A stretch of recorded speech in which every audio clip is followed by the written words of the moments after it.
آٹھ ڈشیں بناتے ہیں، لوگ ان سے بھی راضی نہیں ہوتے، اس نے فلانی چیز اچھی نہیں بنائی، وہ فلانی چیز فلانی شادی میں اچھی نہیں۔ ہم ان کے پیچھے چل پڑتے ہیں، لوگوں کو تو ہم خوش نہیں کر سکتے، لوگ خوش ہوتے بھی نہیں ہیں، اللہ اور اس کے رسول کو خوش کریں۔ ہاں، اللہ پاک نے آپ کو دیا ہے تو ولیمے کی صورت میں اچھے سے اچھا ولیمہ کریں۔ یہ دیگر جو رسومات ہیں ان سے اللہ اور اس کے رسول ناراض ہوتے ہیں، ہندوانہ رسومات کو ترک کرتے ہیں، یہ ذمہ داری بڑوں کی بنتی ہے۔ اور یہ بھی بڑے افسوس سے کہنا پڑتا ہے کہ کسی گھر کے اندر کوئی بڑا نہ ان کاموں سے روکتا ہے نا، تو نوجوان اولاد اس کے راستے میں رکاوٹ بن جاتی ہے، پیچھے دھکیل دیتے ہیں۔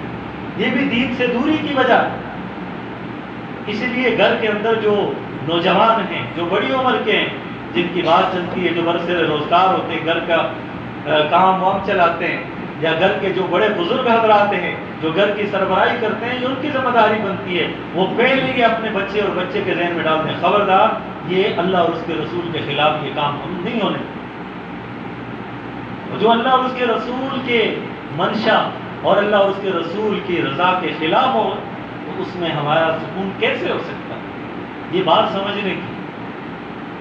اب دیکھیے کتنی رسومات ہوتی ہیں شادی کے معاملے میں، 2 دن پہلے سے یہ رسم ہے، فلاں رسم ہے، فلاں رسم ہے، فلاں رسم، اس دن فلاں جوڑا پہننا ہے، دوسرے دن فلاں جوڑا پہننا ہے۔ پھر خواتین کی زندگی کا مقصد یہی بن جاتا ہے، وہ ان چیزوں کے پیچھے لگ جاتے ہیں، اور مرد بھی کما کما کر اپنی عورتوں کو صرف ان کاموں پر لگا رہے ہیں۔